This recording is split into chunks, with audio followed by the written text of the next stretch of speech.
고장. 가짜 거북의 사연. 공작 부인이 말했다. 야, 보붙었다. 너를 다시 만나게 돼서 얼마나 기쁜지 넌 짐작도 못할 거야. 공작 부인은 다정하게 앨리스의 팔짱을 끼었고 두 사람은 함께 그 자리를 떠났다. 앨리스도 공작 부인이 그처럼 기분이 좋아진 걸 보고 무척 기뻤다. 그리고 부엌에서 공작 부인이 그렇게 무례하게 행동했던 것은 순전히 후춧가루 때문이었을 거라는 생각이 들었다. 앨리스는 중얼거렸다. 내가 공작 부인이 되면 우리 부엌엔 절대로 후춧가루를 안 둘 거야. 후춧가루를 치지 않아도 수프는 맛있거든. 사람들의 성질이 급해지는 건 아마 후춧가루 때문일 거야. 앨리스는 새로운 법칙을 발견하게 된 것을 몹시 기뻐하며 생각에 잠겼다. 식초를 먹으면 까다로워지고 카밀레를 먹으면 신랄해지고 그리고 보리사탕이나 그 비슷한 사탕을 먹은 애들은 상냥해져. 사람들이 이걸 알았으면 정말 좋겠다. 그러면 사탕을 놓고 그렇게 인색하게 굴지 않을 텐데. 앨리스는 공작 부인을 까맣게 잊고 있다가 바로 옆에서 공작 부인의 목소리가 들리자 깜짝 놀랐다. 야, 말이 없는 걸 보니 뭘 골똘히 생각하고 있나 보구나. 이 말이 주는 교훈이 뭔지 지금은 기억이 안 난다만 금방 생각날 거다. 앨리스는 용감하게 말했다. 아마 아무 교훈도 없을걸요. 공작 부인이 말했다. 쯧, 얘야. 우리가 몰라서 그렇지 모든 일에는 교훈이 있단다. 공작 부인은 이렇게 말하면서 앨리스에게 몸을 더 바짝 붙였다. 앨리스는 공작 부인이 가까이 다가오는 게 싫었다. 첫째, 공작 부인이 몹시 못생겼기 때문이었고, 둘째, 앨리스의 어깨에 걸친 턱이 불쾌하게 뾰족했기 때문이었다. 하지만 앨리스는 예의상 꾹 참았다. 앨리스는 무슨 말이라도 해야 할 것 같아서 입을 열었다. 경기가 이제 좀 나아지고 있는데요. 공작 부인이 말했다. 그런 것 같구나. 이 말이 주는 교훈은 그래 사랑이 있어야 모든 일이 잘 된다는 거지. 앨리스는 속삭였다. 모든 사람이 저마다 자기 일에만 신경 쓰면 된다고 말한 사람도 있었죠. 공작 부인은 뾰족하고 조그만 턱을 앨리스의 어깨에 밀어붙이며 말했다. 그래. 그야. 그리고 그 말이 주는 교훈은 뜻을 잘 알고 있으면 말은 절로 나온다는 거지. 앨리스는 속으로 생각했다. 매사에 교훈을 찾는 걸 어찌 저리 좋아한담. 잠시 후에 공작 부인이 다시 말했다. 내가 왜 내 허리에 팔을 두르지 않나 궁금해하고 있는 것 같은데. 그건 내 홍학이 어떻게 나올지 몰라서 그런 거야. 그래도 한번 시험해 볼까? 앨리스는 공작 부인에게 허리를 잡히는 게 달갑지 않아서 조심스럽게 대답했다. 물지도 몰라요. 맞아. 홍학이랑 겨자는 둘 다 물지. 이 말의 교훈은 유유상종이라는 거야. 앨리스는 고집을 꺾지 않았다. 하지만 겨자는 새가 아니잖아요. 공작 부인이 말했다. 또 너 말을 참 잘하는구나. 앨리스가 말했다. 내 생각엔 겨자는 광물이에요. 공작 부인은 앨리스의 말이라면 다 찬성할 듯한 기세였다. 물론 그렇지. 이 근처에는 커다란 겨자 광산이 있단다. 이 말이 주는 교훈은 내 것이 많아지면 내 것은 그만큼 줄어든다는 것이지. 앨리스는 공작 부인의 말을 귀담아 듣지 않고 소리쳤다. 이제 생각났다. 겨자는 채소예요. 채소처럼 생기진 않았지만 실은 채소예요. 공작 부인이 말했다. 내 말이 맞아. 이 말이 주는 교훈은 내가 되고 싶은 것이 되라는 것이지. 더 간단히 말하면 이거야. 내가 다른 사람에게 예전에 그랬거나 혹은 그랬을지도 모르는 것으로 비쳤던 모습이 내가 그들에게 다르게 보이지만 않았다면 내가 그랬을 수도 있는 것과는 다르지 않은 것과 다르지 않다고 상상하지 말라. 앨리스는 아주 정중하게 말했다. 그걸 글로 써서 보면 더 잘 이해할 수 있을 것 같은데요. 말로만 들어서는 무슨 뜻인지 잘 모르겠어요. 공작 부인은 흐뭇한 어조로 대답했다. 그보다 훨씬 더 복잡하게 말할 수도 있었어. 앨리스가 말했다. 제발 더 길게 말하느라고 괜한 고생하지 마세요. 공작 부인이 말했다. 아, 고생이라고 말하지 마라. 지금까지 내가 한 말을 모두 너한테 선물로 주마. 앨리스는 생각했다. 그렇게 시시한 선물도 있나? 사람들이 생일 선물로 그런 걸 주지 않는 게 천만다행이야. 하지만 앨리스는 감히 그 생각을 소리내어 말하진 못했다. 공작 부인은 다시 조그맣고 뾰족한 턱으로 앨리스의 어깨를 찌르며 물었다. 또 생각하고 있니? 앨리스는 조금 성거셔져서 쏘듯이 말했다. 저에게도 생각할 권리가 있어요. 공작 부인이 말했다. 돼지들에게 날아다닐 권리가 있는 거나 마찬가지지. 이 말이 주는 교. 하지만 이때에 놀랍게도 공작 부인은 자기가 그렇게도 좋아하는 교훈이라는 말을 하다가 목소리를 죽이고 앨리스의 팔에 끼었던 손을 부르르 떨었다. 앨리스가 위를 올려다보니 여왕이 험상궂은 표정으로 팔짱을 끼고 두 사람 앞에 서 있었다.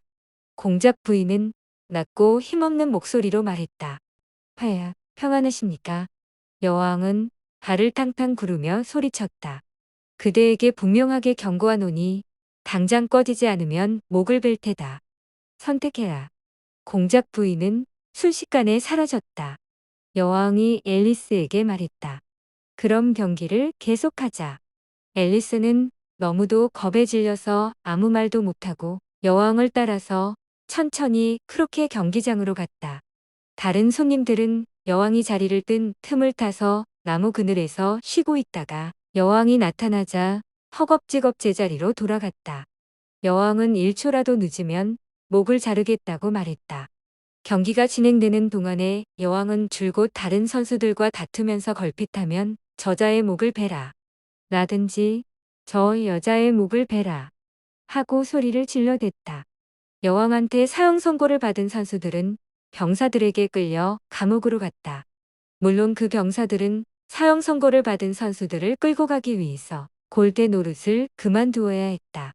그래서 경기를 시작한 지 반시간쯤 지나자 골대가 전부 없어져 버렸고 왕과 여왕과 앨리스를 뺀 선수들은 모두 사형 선고를 받고 감옥으로 끌려갔다. 이윽고 여왕은 경기를 멈추고 숨을 가쁘게 몰아쉬며 앨리스에게 물었다. 너 가짜 거북을 본 적 있니? 앨리스가 말했다. 아니요. 전 가짜 거북이 뭔지도 모르는데요. 여왕이 말했다.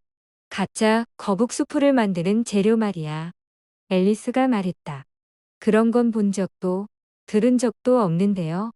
여왕이 말했다. 그럼 따라와라. 가짜 거북이 제 얘기를 들려줄 테니까. 여왕과 앨리스는 함께 자리를 떴다. 앨리스는 왕이 선수 모두에게 작게 말하는 소리를 들었다. 너희들을 모두 용서한다. 앨리스는 여왕이 사형 선고를 많이 내려서 아주 슬퍼하고 있던 터라 이렇게 중얼거렸다.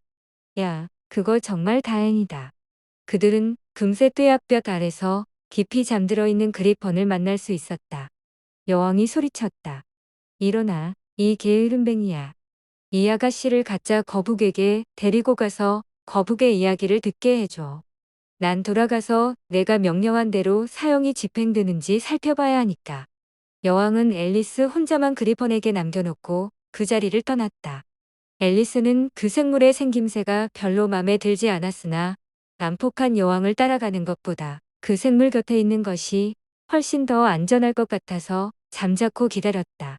그리펀은 눈을 비비며 일어나서 여왕이 시야에서 완전히 사라질 때까지 여왕을 지켜보다가 낄낄 웃었다. 그리고 혼잣말처럼 중얼거렸다.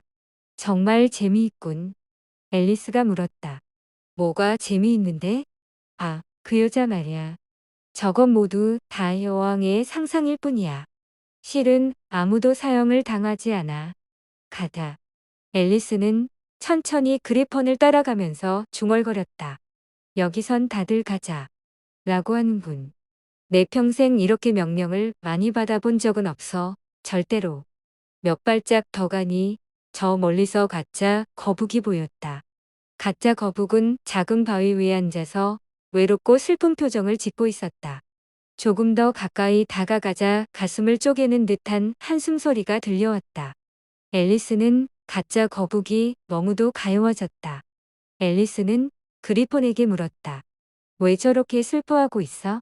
그리폰은 아까와 거의 같은 대답을 했다. 이건 다 거북의 상상일 뿐이야. 실은 거북이 슬퍼할 일은 하나도 없어. 가다. 앨리스와 그리폰은 가짜 거북에게 다가갔다. 가짜 거북은 눈물이 그렁그렁한 커다란 눈으로 아무 말 없이 앨리스와 그리폰을 쳐다보았다. 그리폰이 맺다. 이 아가씨가 내 사연을 듣고 싶대. 가짜 거북은 깊고 공허한 어조로 말했다. 말해줄 테니 둘 다 거기 앉아서 내 이야기가 끝날 때까지 아무 말도 하지 마. 그래서 앨리스와 그리퍼는 그 자리에 앉았고 한참 동안은 아무도 입을 열지 않았다. 앨리스는 생각했다. 아직 시작도 안 했으니 언제나 끝이 날지 모르겠군. 하지만 앨리스는 참을성 있게 기다렸다. 이윽고 가짜 거북이 한숨을 쉬고 이야기를 하기 시작했다. 나도 한때는 진짜 거북이었어. 그리고 긴 침묵이 흘렀다. 그리퍼니 이따금 내지르는 흐즈크르 하는 소리와 가짜 거북의 서러운 울음소리가 들릴 뿐이었다. 앨리스는 벌떡 일어나서 재미있는 이야기 잘 들었어. 하고 말할 뻔했다. 그러나 틀림없이 이야기가 이어질 거라고 생각했다. 그래서 아무 말 없이 가만히 앉아 있었다. 마침내 가짜 거북은 조금 진정되어 이야기를 계속해 나갔다. 여전히 이따금 훌쩍거리기는 했지만 어렸을 때에 우리는 바다에 있는 학교에 다녔어. 선생님은 늙은 바다 거북이었는데 우리는 그분을 민물 거북이라고 불러. 앨리스가 물었다. 바다 거북이라면서 왜 민물 거북이라고 불러서? 가짜 거북이 화를 내며 말했다. 우리를 가르쳤으니까 민물 거북이라고 불렀지. 넌 정말 멍청하구나. 그리퍼니 거들었다. 그렇게 쉬운 걸 묻다니 창피하지도 않니? 가짜 거북과 그리퍼는 아무 말 없이 앉아서 가엾은 앨리스를 쳐다보았다. 앨리스는 땅속으로 꺼져버리고 싶은 심정이었다. 이윽고 그리퍼니 가짜 거북에게 말했다. 늑다리, 얼른 내. 종일 끌지 말고. 가짜 거북은 이야기를 계속했다. 못 믿겠지만 우리는 바다에 있는 학교에 다녔. 앨리스가 끼어들었다. 못 믿는다고 말한 적 없어. 가짜 거북이 말했다. 그랬잖아. 앨리스가 다시 뭐라고 대꾸하려고 하자 그리폰이 거들었다. 입 다물어. 가짜 거북은 이야기를 계속했다. 우리는 최고로 훌륭한 교육을 받았어. 정말로 날마다 학교에 갔으니. 앨리스가 말했다. 나도 날마다 학교에 가는데 그렇게 뻐길 일이 아니잖아. 가짜 거북은 약간 긴장해서 이렇게 물었다. 보충 수업도 있니? 앨리스가 말했다. 그럼 불어랑 음악을 배웠어. 가짜 거북이 물었다. 그럼 빨래는? 앨리스는 성을 발칵 내며 말했다. 그런 건 안 배워. 가짜 거북은 안심한 듯한 어조로 말했다. 아, 그럼 정말 좋은 학교는 아니었구나. 우리 학교 수업료 고지서 맨 끝에는 불어, 음악, 빨래는 보충 수업이라고 쓰여 있었거든. 앨리스가 말했다. 넌 바다 밑에 사니까 빨래할 필요가 없잖아. 가짜 거북은 한숨을 내쉬고 말했다. 난 보충 수업은 못 받고 정규 수업만 받았어. 앨리스가 물었다. 정규 수업은 뭐였는데? 가짜 거북이 대답했다. 먼저 비틀거리기와 뒤틀기를 배웠고 그 다음에 산수로는 야망, 창난, 조롱, 추월을 배웠어. 앨리스는 용기를 내어 다시 물었다. 추월하는 말은 처음으로 들어보는데 무슨 뜻이야? 그리퍼니 놀라서 아빠를 쳐들고 외쳤다. 추월한 말을 처음으로 들었다고? 미화가 뭔지는 알지? 앨리스는 미심쩍어하며 말했다. 뭘 더 예쁘게 만든다는 뜻 아냐? 그리퍼는 말을 이었다. 맞아. 그래도 추화가 뭔지 모르면 정말 바보지. 앨리스는 그것에 대해서는 더 이상 물어볼 기분이 나지 않았다. 그래서 가짜 거북에게 말했다. 그 밖에 또 뭘 배웠니? 가짜 거북은 지느러미로 과목수를 꼽아가며 대답했다. 신비라는 과목이 있었어. 고대 신비와 현대 신비를 배웠고 해양 지리도 배웠어. 내리게 말하기도 있고. 내리게 말하기 선생님은 늙은 붕장어였는데 일주일에 한 번 오셨어. 그 선생님은 느리게 말하기 말고도 기지개켜기와 구부려서 기절한 척하기도 가르치셨지. 앨리스가 물었다. 그게 뭔데? 가짜 거북이 말했다. 글쎄, 지금은 너무 몸이 굳어서 직접 보여줄 수가 없어. 그리펀도 그건 배우지 못했고. 그리펀이 맺다. 시간이 없었어. 난 고전 선생님한테 배웠어. 고전 선생님은 늙은 개였지. 그래 맞아. 가짜 거북은 한숨을 내쉬고 말했다. 난 그 선생님한테는 한 번도 안 배웠어. 듣기로는 웃기랑 슬픔을 가르쳤다던데. 그리펀도 한숨을 쉬며 말했다. 그래서 가짜 거북과 그리펀은 앞발로 얼굴을 가렸다. 앨리스는 어서 화제를 바꾸려고 이렇게 물었다. 그럼 하루에 몇 시간씩 수업을 했니? 가짜 거북이 말했다. 첫날은 10시간, 그 이튿날은 9시간, 그런 식이었지. 앨리스는 큰 소리로 말했다. 정말 이상한 시간표다. 그리펀이 의견을 말했다. 그러니까 그걸 수업이라고 하는 거야. 날마다 줄어드니까 말이야. 그건 앨리스에게는 희한한 생각이었다. 앨리스는 그것을 잠시 생각해 보고 자기 의견을 말했다. 그럼 10하루째 날은 휴일이었겠네? 가짜 거북이 말했다. 물론 그랬지. 앨리스는 계속해서 진지하게 물었다. 그럼 열이틀째에는 뭘 했니? 그리퍼는 아주 단호한 어조로 말을 딱 끊었다. 수업 이야긴 그만하고 이 아가씨한테 놀이 이야기나 해줘. 10장. 바닷가재의 카드리요. 가짜 거북은 한숨을 푹 쉬더니 지느러미 등으로 눈을 가렸다. 그리고 앨리스를 쳐다보고 무슨 말인가를 하려다가 흐느끼느라 목이 잠겨 한동안 아무 말도 하지 못했다. 그리펀이 가짜 거북을 흔들기 시작했다. 그리고 주먹으로 등을 두드려주며 말했다. 목에 가시라도 걸린 것 같다. 마침내 가짜 거북은 목소리를 되찾고 눈물을 줄줄 흘리며 말했다. 너는 바다 밑에서 살아본 경험이 별로 없을 거야.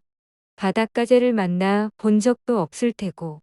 그러니까 바닷가재의 카드리유가 얼마나 재미있는지도 모르겠지. 앨리스가 말했다. 응, 맞아. 그게 어떤 춤인데? 그리펀이 맺다. 그러니까 먼저 바닷가에 한 줄로 늘어서야. 가짜 거북이 외쳤다. 두 줄로. 물개, 거북, 연어들 말이야.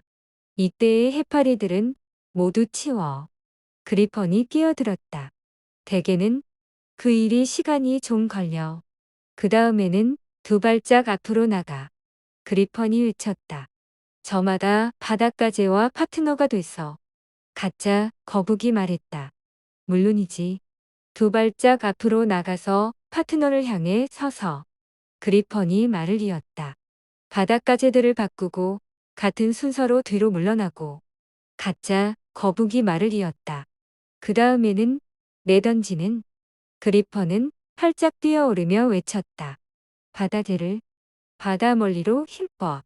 그리펀은 날카롭게 소리쳤다. 바닷가재를 따라 뛰어들지. 가짜 거북은 이러저리 공중거리며 외쳤다. 물속에서 공중제비를 하고. 그리펀은 목청껏 소리를 질렀다. 바닷가재들을 다시 바꾸는 거야. 갑자기 가짜 거북이 목소리를 낮추어 말했다. 그리고 다시 무트로 나와. 그리고 여기까지가 첫 번째 동작이야. 그때껏 미친 듯이 날뛰던 가짜 거북과 그리퍼는 다시 앉아서 몹시 슬픈 표정으로 조용히 앨리스를 바라보았다. 앨리스는 조심스럽게 말했다. 참 멋진 춤 같은데. 가짜 거북이 말했다. 조금 보여줄까? 앨리스가 말했다. 그럼 보고 싶어. 가짜 거북이 그리펀에게 말했다. 그럼 첫째 동작만 해보자. 바닷가재들이 없어도 할 수 있잖아. 노래는 누가 부르지? 그리퍼니 묻다. 아, 내가 불러. 난 가사를 다 잊어버렸어. 가짜 거북과 그리퍼는 앨리스의 주위를 돌며 엄숙하게 춤추기 시작했다. 때때로 너무 가까이 돌다가 앨리스의 발가락을 밟기도 했고 앞발을 내저어 박자를 맞추기도 했다. 가짜 거북은 춤을 추면서 느릿느릿 슬프게 이런 노래를 불렀다. 대구가 달팽이에게 말했지. 좀 더 빨리 걸을 수 없니? 돌고래가 우리 바로 뒤에서 내 꼬리를 밟으려고 하잖아. 바닷가재랑 거북들이 모두 얼마나 서두르고 있는지 봐. 모두들 자갈 해변에서 기다리고 있어. 가서 함께 춤추지 않을래? 출래, 말래, 출래, 말래, 함께 춤추지 않을래? 출래, 말래, 출래, 말래, 함께 춤추지 않을래? 춤꾼들이 바닷가재랑 우리를 들어 바다로 내던지면 얼마나 재미있는지 넌 정말 모를 거야. 하지만 달팽이는 걷는지라며 대답했네. 너무 멀어. 너무 멀단 말이야. 달팽이는 대구에게 정중하게 살해하고 함께 춤추지 않겠다고 했지. 추기 싫어. 출 수 없어. 추기 싫어. 출 수 없어. 함께 춤추기 싫어. 추기 싫어. 출 수 없어. 추기 싫어. 출 수 없어. 함께 춤추기 싫어. 빈을 달린 친구가 대꾸했다. 멀리 가면 어떨까? 저쪽에도 해변이 있잖아. 영국에서 멀어질수록 프랑스엔 가까워져. 그러니 사랑스러운 달팽이야. 겁내지 말고 와서 춤을 추렴. 출래, 말래, 출래, 말래, 함께 춤추지 않을래? 출래, 말래, 출래, 말래, 함께 춤추지 않을래? 앨리스는 마침내 춤이 끝난 게 다행스러워 이렇게 말했다. 고마워. 정말 재미있는 춤 같구나. 대구에 관한 이상한 노래도 참 좋다. 가짜 거북이 말했다. 아, 대구. 대구는 물론 대구를 본 적은 있겠지? 앨리스가 말했다. 그럼 자주 봤지. 저녁식. 앨리스는 얼른 입을 다물었다. 저녁식이 어딘지는 모르겠지만 그렇게 자주 봤다면 대구가 어떻게 생겼는지 잘 알겠구나. 앨리스가 신중하게 대답했다. 그럼 꼬리를 입에 물고 빵가루를 뒤집어 쓰고 있지. 가짜 거북이 말했다. 빵가루라니 말도 안 돼. 바닷속에선 빵가루가 다 씻겨져 버려. 하지만 꼬리를 입에 물고 있긴 해. 그 이유는 가짜 거북은 이쯤에서 하품을 하고 눈을 감더니 그리폰에게 말했다. 그 이유와 나머지 이야기는 내가 좀 해줘라. 그리폰이 맺다. 그 이유는 대구가 바닷가재랑 춤을 추었다는 것이야. 그래서 둘은 바다로 던져졌어. 그래서 바다로 멀리로 떨어졌고. 그래서 얼른 입으로 꼬리를 물었어. 그래서 꼬리를 다시 꺼내지 못했어. 그게 다야. 앨리스가 말했다. 고마워. 정말 재미있다. 난 대구에 대해 그렇게 잘 몰랐는데. 그리폰이 맺다.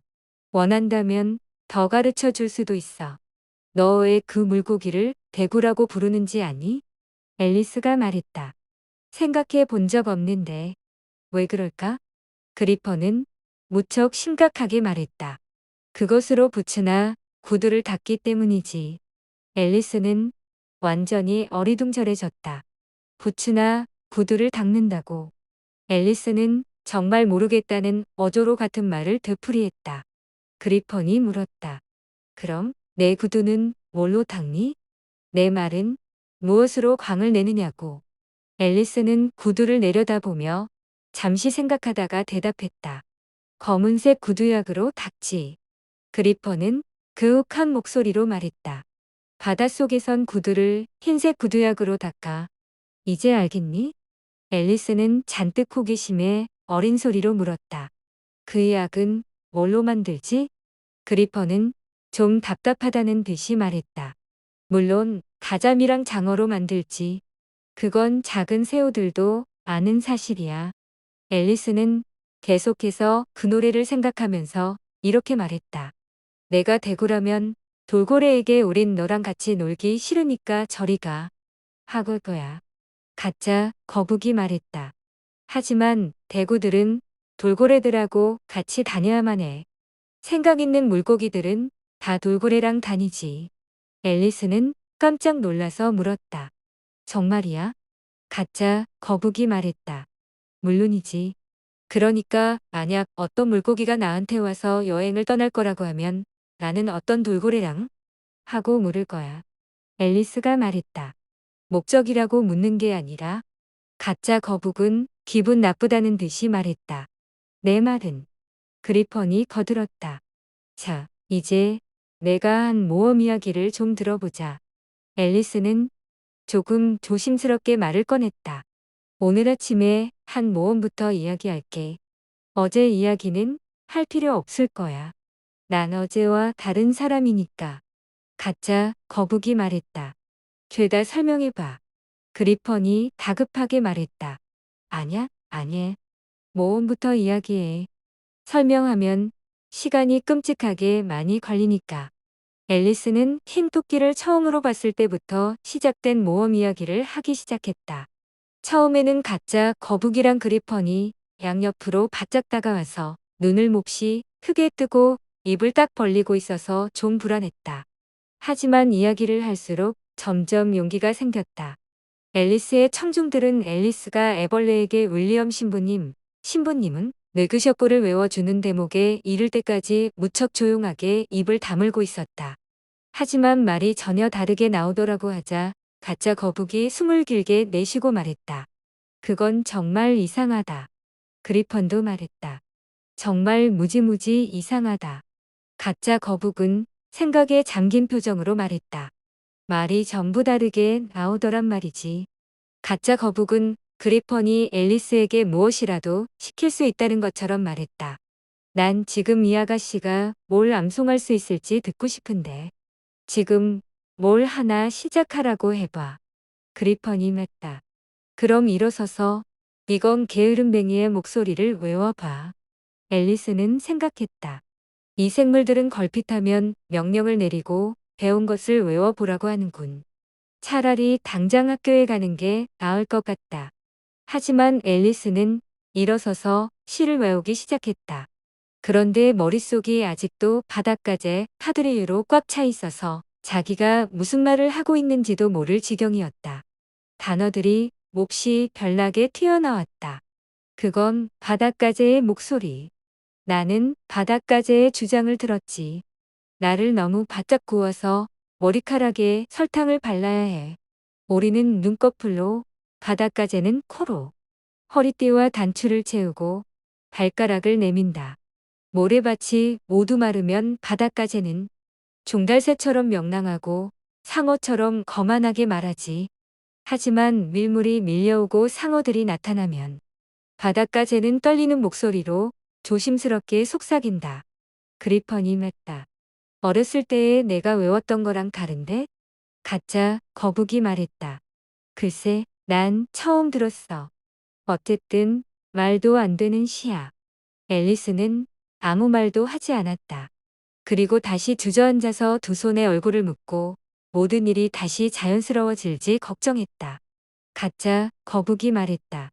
그 시가 무슨 뜻인지 설명을 듣고 싶은데. 그리퍼는 서둘러 말했다. 아마 못할 거야. 다음 년을 외워봐. 가짜 거북은 고집을 부렸다. 하지만 발가락 말이야. 어떻게 코로 발가락을 내밀 수 있지? 앨리스가 말했다. 그건 춤의 첫 자세야. 하지만 앨리스는 그 시 전체가 너무도 이상하게 여겨져서 다른 얘기를 하고 싶었다. 그리펀이 다시 상마르게 재촉했다.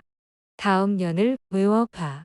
나는 그의 정원을 지나간 내로 시작하지. 앨리스는 이번에도 모든 것이 잘못되리라는 것을 알았지만 명령을 거역할 수가 없었다. 그래서 떨리는 목소리로 다음 년을 외우기 시작했다. 나는 그의 정원을 지나다가 한쪽 눈으로 보았지. 부엉이와 표범이 파이를 나눠 먹는 걸. 표범은 파이 껍질과 곡물과 고기를 먹고 부엉이는 제 몫으로 접시를 먹었지.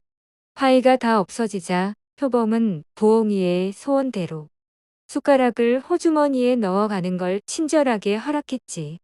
표범은 으르렁거리며 나이프와 포크를 챙기더니 마지막으로 가짜 거북이 끼어들었다. 설명도 안 해주면서 자꾸 외우기만 하면 무슨 소용있니? 난 이렇게 황당한 시는 처음이야. 그리펀이 맺다. 그래, 거기서 끝내는 게 좋겠다. 앨리스는 기꺼이 그렇게 했다. 그리펀은 말을 이었다. 그럼 바닷가재 카드리유의 다음 동작을 해볼까? 아니면 가짜 거북에게 노래나 한 곡 하라고 할까? 앨리스가 대답했다. 노래가 좋겠다. 가짜 거북이 해주기만 한다면. 그리퍼는 앨리스가 너무 간절히 부탁하자 기분 나쁘다는 듯이 말했다. 취미도 별나군. 그럼 친구, 이 아가씨에게 거북 수프를 불러주지 그래? 가짜 거북은 한숨을 푹 쉬고 터져나오는 울음을 삼켜가며 노래를 불렀다. 뜨거운 수프 그릇에서 기다리고 있는 진하고 푸른 근사한 수프. 누가 이렇게 근사한 음식 앞에서 무릎을 꿇지 않겠어? 오늘 저녁의 수프, 근사한 수프. 오늘의 수프, 근사한 수프. 근사한 수프, 근사한 수프. 오늘 저녁의 수프, 근사한 수프, 근사한 수프. 누가 생선에, 고기에, 다른 음식에 손을 대겠어? 이 근사한 수프, 눈꽃만큼만 주면 모든 걸 다 내어주지 않을 사람 누가 있겠어? 이 근사한 수프, 눈꽃만큼만. 근사한 수프, 근사한 수프. 오늘 저녁의 수프, 근사한 수프. 그리펀이 소리쳤다. 후렴만 다시 해봐. 가짜 거북이 다시 후렴을 부르려는 참인데 멀리서 재판 개시 하고 외치는 소리가 들려왔다. 그리펀이 외쳤다. 가다. 그리펀은 가짜 거북의 후렴이 끝나기도 전에 앨리스의 손을 잡고 서둘러 길을 떠났다. 앨리스는 달리느라고 헐떡이며 물었다. 무슨 재판인데? 그리펀은 이렇게 대꾸할 뿐이었다. 빨리 와.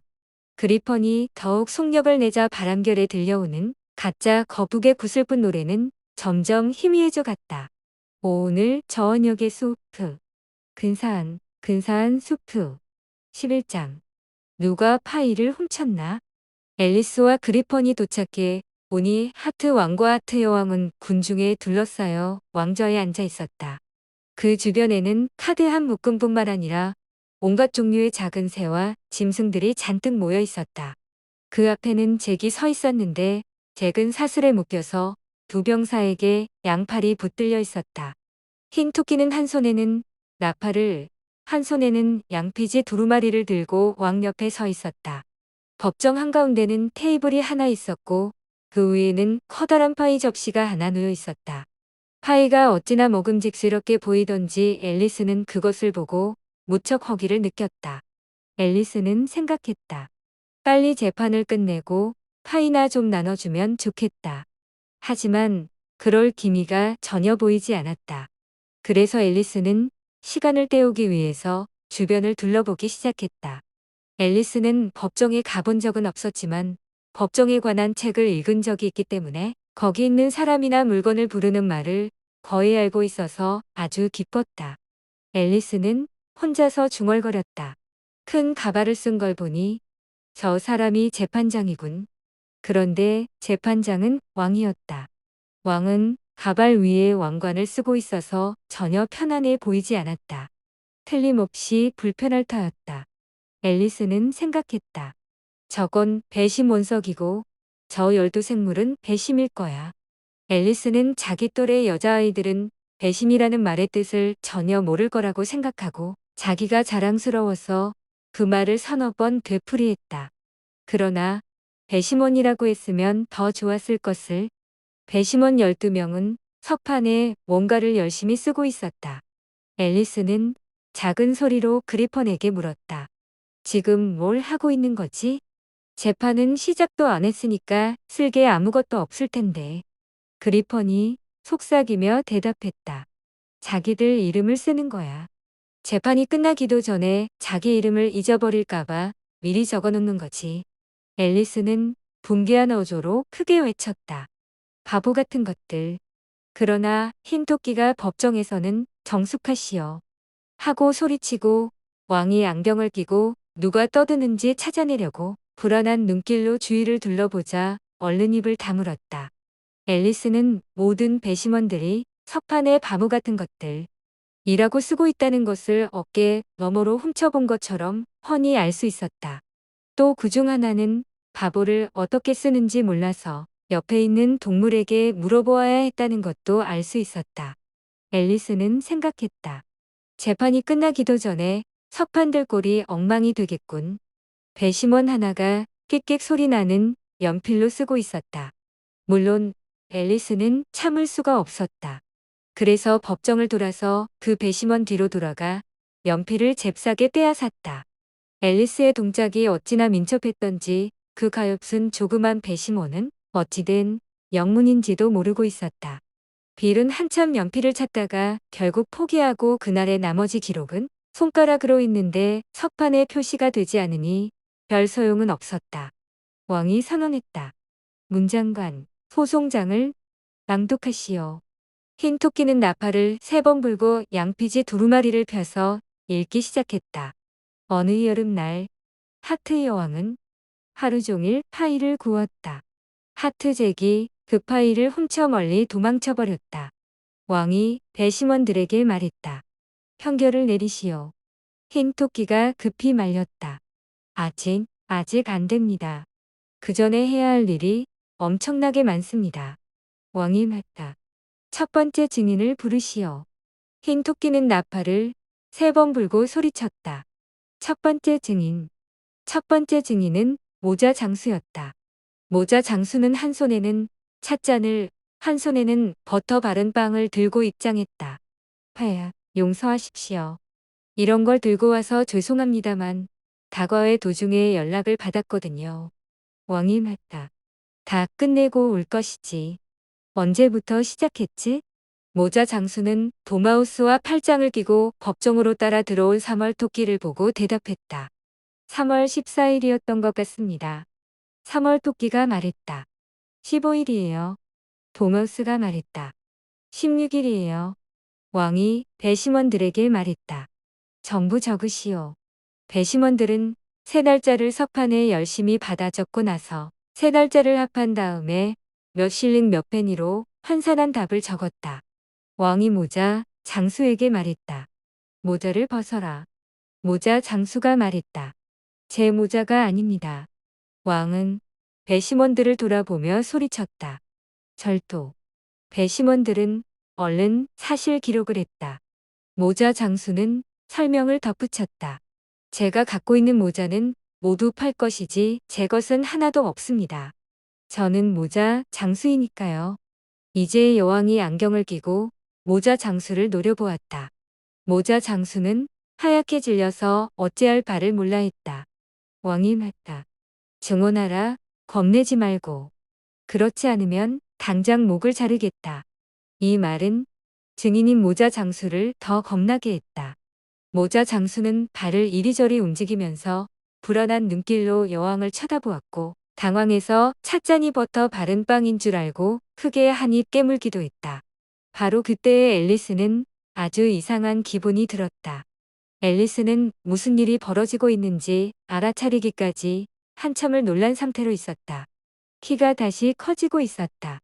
앨리스는 처음에는 얼른 일어나서 법정을 나갈까 하다가 참을 수 있을 때까지 남아있기로 했다.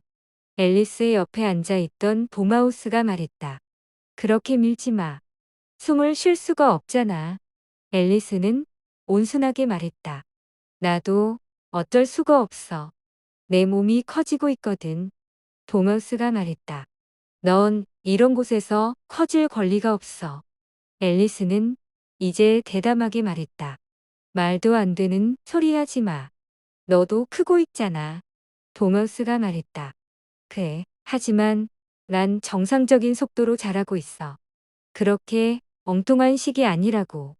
도마우스는 뚱한 표정으로 일어나서 법정 반대편으로 가버렸다.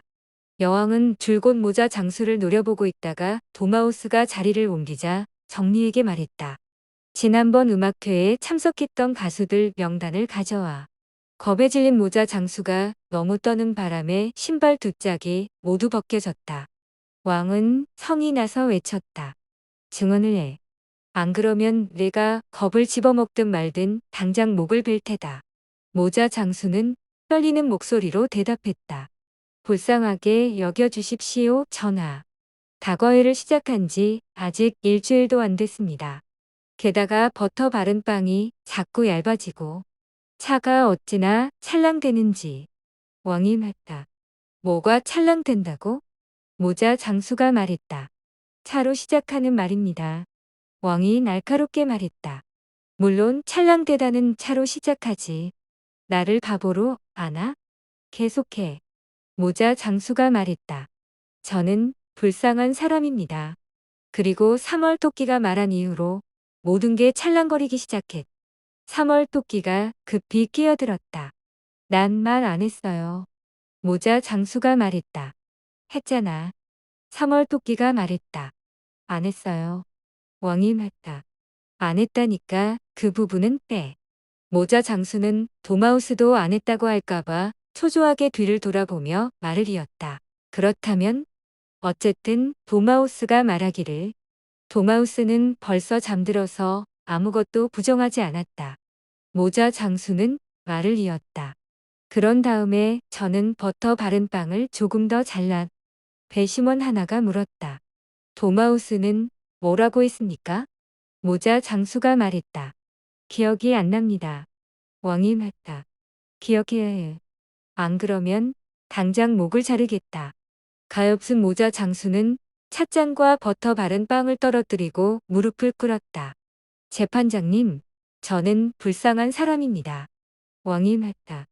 정말 말재주 없는 사람이군.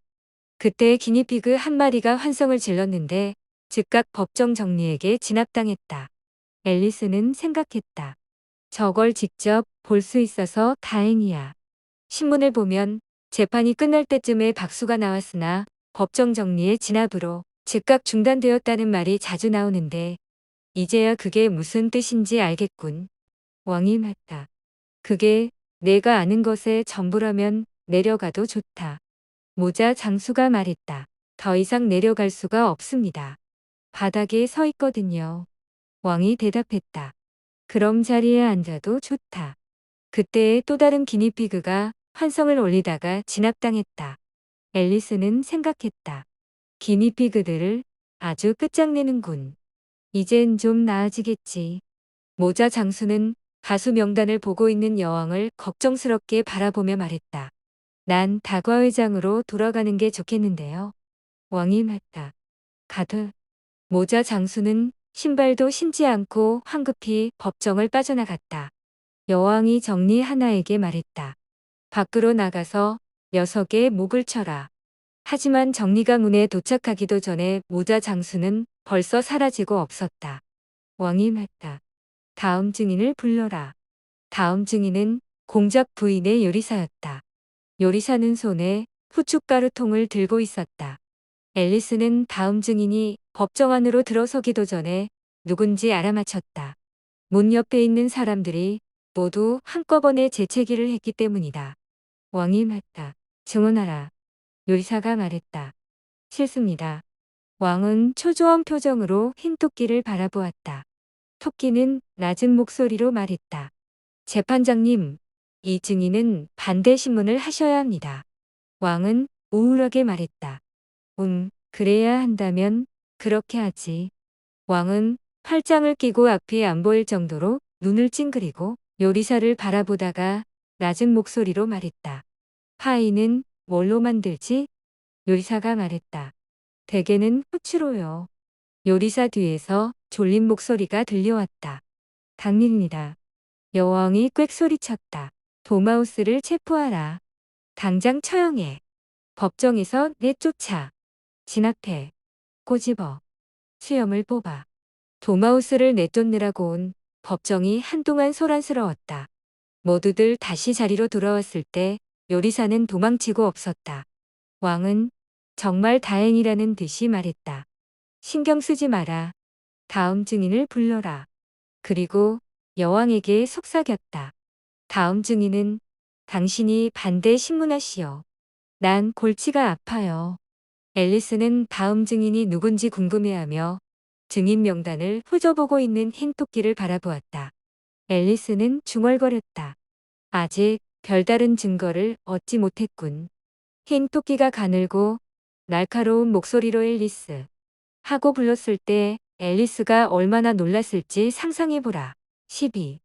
앨리스의 증언. 앨리스가 외쳤다. 네. 앨리스는 순간적으로 당황해서 몇 분 사이에 자기가 얼마나 커졌는지를 잊고 벌떡 일어섰다. 그 바람에 배심원석이 앨리스의 치맛자락에 걸려 넘어졌다. 배심원들은 모두 다 그 아래에 앉아있던 방청객들의 머리 위로 떨어져서 엎어졌다. 배심원들은 꼭 앨리스가 지난주에 실수로 엎었던 어항 속의 금붕어 같았다. 앨리스는 무척 당황한 어조로 소리쳤다. 아, 용서해 주세요. 앨리스는 머릿속에 퍼뜩 금붕어 사건이 떠올라서 한껏 서둘러 배심원들을 주워 모았다. 어렴풋한 생각이지만 배심원들을 빨리 모아 제자리에 앉혀놓지 않으면 곧 죽어버릴 것 같았다. 왕은 심상치 않은 어조로 말했다. 재판을 계속할 수 없다. 그리고 앨리스를 노려보며 힘주어 덧붙였다. 배심원들을 모두 제자리로 돌려놓지 않으면. 앨리스는 배심원석을 보았다. 서두르느라고 도마뱀을 거꾸로 처박은 게 보였다. 가엾은 도마뱀은 움직일 수가 없어서 우울하게 꼬리를 흔들고 있었다. 앨리스는 얼른 도마뱀을 꺼내어 똑바로 앉히고는 중얼거렸다. 이건 그다지 중요하지 않아. 어느 쪽으로 앉든 재판에는 크게 상관없으니까. 배심원들은 충격에서 깨어나 정신이 조금 돌아오자마자 서판과 연필을 찾아서 쥐고 방금 일어난 사건을 부지런히 정리하기 시작했다. 도마뱀만 빼고 모두 다. 도마뱀은 너무나 기진맥진해서 입을 벌리고 법정천장을 바라보며 아무것도 하지 않고 앉아있는 듯했다. 왕이 앨리스에게 말했다. 이 일에 대해 알고 있는 것이 있느냐? 앨리스가 말했다. 아무것도 없습니다. 왕이 주장했다. 전혀 아무것도? 앨리스가 말했다. 전혀 아무것도요. 왕은 배심원들을 돌아보며 말했다. 이건 아주 중요해. 배심원들이 막 이 말을 석판에 받아 적으려는데 흰토끼가 끼어들었다. 판사님 말씀은 물론 안 중요하다는 뜻이지. 토끼는 매우 공손한 어조로 말했지만 말할 때 얼굴을 찡그렸다. 왕은 서둘러 말했다. 물론 안 중요하다는 뜻이었지. 그리고 어떤 말이 더 낫게 들리는지 확인해 보려는 듯이 계속해서 중요한 하고 작은 소리로 읊조렸다. 어떤 배심원은 중요하다라고 쓰고 어떤 배심원은 안 중요하다고 쓰고 있었다. 앨리스는 석판이 보일 정도로 가까운 거리에 있어서 그걸 볼 수 있었다. 앨리스는 중얼거렸다. 아무려면 어때? 그때의 공책에 뭔가 열심히 적고 있던 왕이 소리쳤다. 정승. 그러더니 법전을 낭독했다. 규칙 제42조. 키가 1600m 넘는 사람은 법정에서 나가야 한다. 모두들 앨리스를 쳐다보았다. 앨리스가 말했다. 난 1600m가 아닌데요. 여왕이 말했다. 거의 3200m나 되잖아. 왕이 말했다. 그래. 앨리스가 말했다. 글쎄, 어쨌든 나는 못 나가요. 게다가 그 규칙은 원래 있던 게 아니라 방금 만들어낸 거잖아요. 왕이 말했다. 이건 법전에서 가장 오래된 규칙이다. 앨리스가 말했다. 그렇다면 제1조에 있어야죠. 왕은 파랗게 질려서 얼른 공책을 덮었다. 그리고 낮고 떨리는 목소리로 배심원들에게 말했다. 판정을 내리시오. 흰토끼가 급히 펄쩍 뛰며 말했다. 재판장님, 아직 증거가 더 있습니다. 방금 누가 이 종이를 주워왔습니다. 여왕이 물었다. 뭐라고 쓰여 있는데? 흰토끼가 말했다. 아직 열어보진 않았지만 범인이 누군가에게 보낸 편지 같습니다. 왕이 말했다. 그렇겠지. 수신인이 없다면 보통 편지가 아닐 거다. 배심원 하나가 물었다. 수신인이 누구지? 흰토끼가 말했다. 수신인이 없습니다. 사실 겉에는 아무것도 쓰여 있지 않습니다. 흰토끼는 종이를 펴며 덧붙였다. 이건 편지가 아니라 시 한 편입니다. 다른 배심원이 물었다. 범인의 글씨는 아닙니까? 흰토끼가 말했다. 아니요, 그겁니다. 그게 가장 별난 점입니다. 왕이 말했다. 누군가 다른 사람의 글씨를 흉내냈겠지. 잭이 말했다. 재판장님, 그 글은 제가 쓴 것도 아니고 제가 썼다는 증거도 없습니다. 끝에 제 서명이 없잖습니까? 왕이 말했다. 그때 서명이 없다면 내겐 더 불리해. 뭔가 나쁜 짓을 하려고 서명을 하지 않은 거야. 그렇지 않다면 정직한 사람처럼 떳떳이 서명을 했을 거야. 이 말에 한꺼번에 박수가 터졌다. 왕이 재치 있는 말을 한 건 그야말로 이번이 처음이었다. 여왕이 말했다. 그것으로 유죄가 입증되었군. 앨리스가 말했다. 그런 것은 증거가 못 돼요. 뭐라고 쓰여 있는지 아직 모르잖아요. 왕이 말했다. 내가. 흰 토끼는 안경을 쓰고 왕에게 물었다. 재판장님, 어디서부터 읽을까요? 왕은 심각하게 말했다. 처음부터 시작해서 끝이 나올 때까지 계속하다가 그 다음에 멈춰라. 흰 토끼는 시를 읽기 시작했다. 사람들이 말하길 내가 그녀에게 간 적이 있고 그에게 내 이야기를 한 적이 있다던데. 그녀는 나를 호평했지만 나더러 수영을 못한다고 말했지. 그는 그들에게 내가 못 간다는 말을 전했고 그런데 그녀가 꼬치꼬치 캐물으면 너는 어떻게 될까? 나는 그녀에게 하나를 주었고 그들은 그에게 2개를 그리고 너는 우리에게 3개 이상을 주었지. 그에게 갔던 그것들은 모두 너에게 돌아왔지? 그것들도 전에는 내 것이었는데 혹시라도 우연히 그녀나 내가 이 사건에 끼어들게 된다면 그는 내가 그들을 풀어 줄 거라고 믿지. 우리가 전에 그랬듯이. 내가 보기에 너는 그랬지. 부와 우리와 그것 사이를 가로막는 장애물이었어.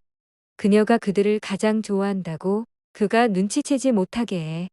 왜냐하면 이것은 나머지 모두로부터 지켜야 할 너와 나 사이의 비밀이어야 하니까. 왕은 손을 비비며 말했다. 이제까지 들은 것 중에 가장 중요한 증거로군. 자, 이제 배심원들에게. 앨리스가 말했다. 이 시를 설명할 수 있는 배심원이 있다면 6펜스를 주겠어요. 내겐 아무런 뜻도 없어 보이는데요. 배심원들은 모두 그 말을 석판에 받아 적었다. 저 애가 이 시에 아무런 뜻도 없다고 한다. 그러나 아무도 편지 내용을 설명하려 하지 않았다. 왕이 말했다. 아무 뜻도 없다면 굳이 찾을 필요 없으니까 말 한마디 더 할 수고를 덜어주는군. 하지만 그게 아닐 수도 있지. 왕은 시가 적힌 종이를 무릎에 펼치고 한쪽 눈으로 들여다보며 말을 이었다. 그런데 여기엔 아무래도 무슨 뜻이 있는 것 같아. 내가 수영을 할 줄 모른다고 말했지.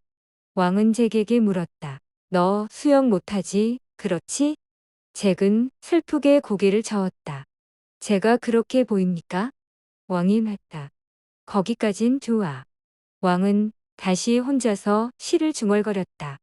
우리는 그것이 사실이라는 것을 안다. 이건 물론 배심원들을 말하는 거지.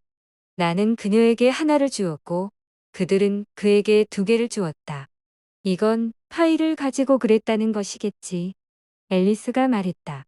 하지만 다음 줄에는 그에게 갔던 그것들은 모두 너에게 돌아왔지. 라고 되어 있잖아요.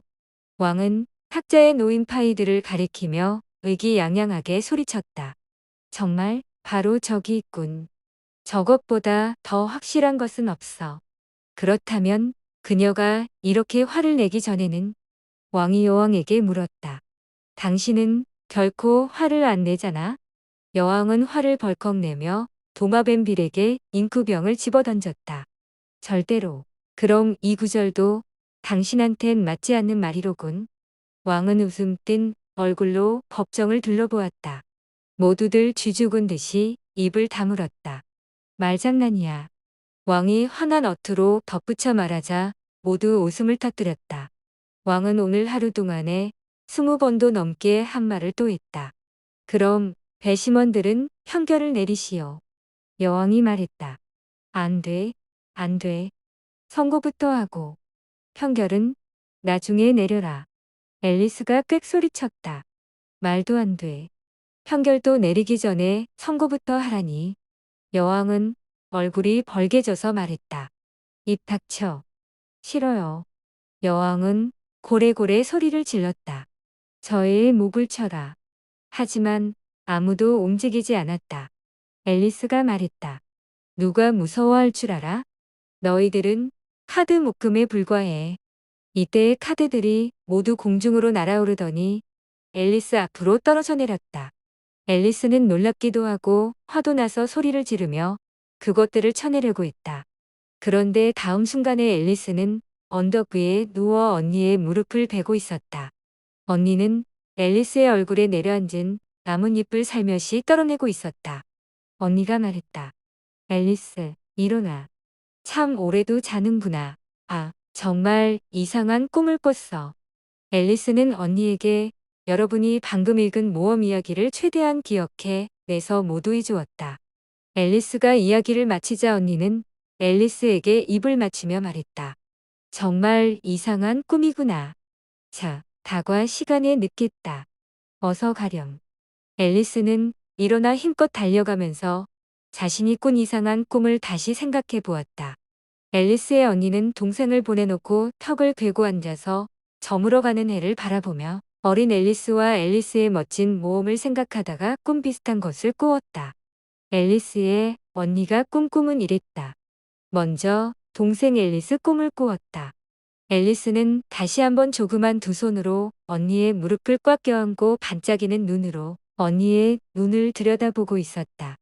앨리스의 생생한 목소리도 들렸고 자꾸만 눈을 찌르는 머리카락을 뒤로 넘기려고 희한하게 고개를 젖히는 모습도 보였다. 주변에 있는 온 세계가 어린 동생의 꿈에 나타난 이상한 생물들과 함께 살아 움직이는 것만 같았다. 흰 토끼가 허둥지둥 앨리스 언니의 곁을 지나 달려가자 발치에 있는 기다란 풀잎이 바스락거렸다. 놀란 쥐가 옆에 있는 웅덩이로 첨벙 뛰어들었다. 3월 토끼가 친구들과 함께 끝없는 다과일을 하며 찻잔을 딸그락거리는 소리와 여왕이 가엾은 손님들의 목을 자르라고 날카롭게 명령하는 소리가 들려왔다. 큰 접시와 작은 접시가 날아와 요란한 소리를 내며 부서지는데 돼지 아기는 공작 부인의 무릎에 안겨서 재채기를 하고 있었고 그리펀이 외치는 소리, 도마뱀이 연필로 석판을 찍찍 긁는 소리, 진압된 기니피그의 숨 넘어가는 소리들이 멀리서 들려오는 불쌍한 가짜 거북의 울음소리와 뒤섞였다. 언니는 눈을 감고 앉아서 자신이 이상한 나라에 있다는 것을 반쯤은 믿었다. 하지만 눈만 뜨면 이 모든 것이 단조로운 현실로 바뀌리라는 것을 알고 있었다. 풀잎이 바스락거리는 것은 바람 때문일 테고 웅덩이가 물결을 일으킨 것은 갈대의 흔들림 때문일 터였다. 찻잔이 달그락거리는 소리는 양들의 방울소리로 여왕의 고함 소리는 목동들의 외침으로 바뀔 터였다. 아기의 재채기 소리, 그리펀이 외치는 소리, 그리고 그 밖의 별난 소리들은 모두 바쁜 농장에서 들려오는 시끄러운 소리로 바뀔 터였다. 가짜 거북의 구슬픈 울음소리는 멀리서 들려오는 소들의 울음소리로 바뀔 터였다. 앨리스의 언니는 마지막으로 이 조그만 어린 동생이 이 다음에 어떻게 성숙한 여자가 될지를 원숙한 나이가 되어도 어떻게 어린 시절의 순진하고 다정한 마음을 간직할 것인지를 아이들을 모아놓고 오래전에 꿈속에서 보았던 이상한 나라, 이야기 같은 갖가지 이상한 이야기로 어떻게 아이들의 눈을 초롱초롱 빛나게 할지를 어린 시절과 행복한 여름날을 기억하면서 어떻게 아이들의 순수한 슬픔을 함께 나누고 아이들의 순수한 기쁨 속에서 즐거움을 찾아낼지를 그려보았다.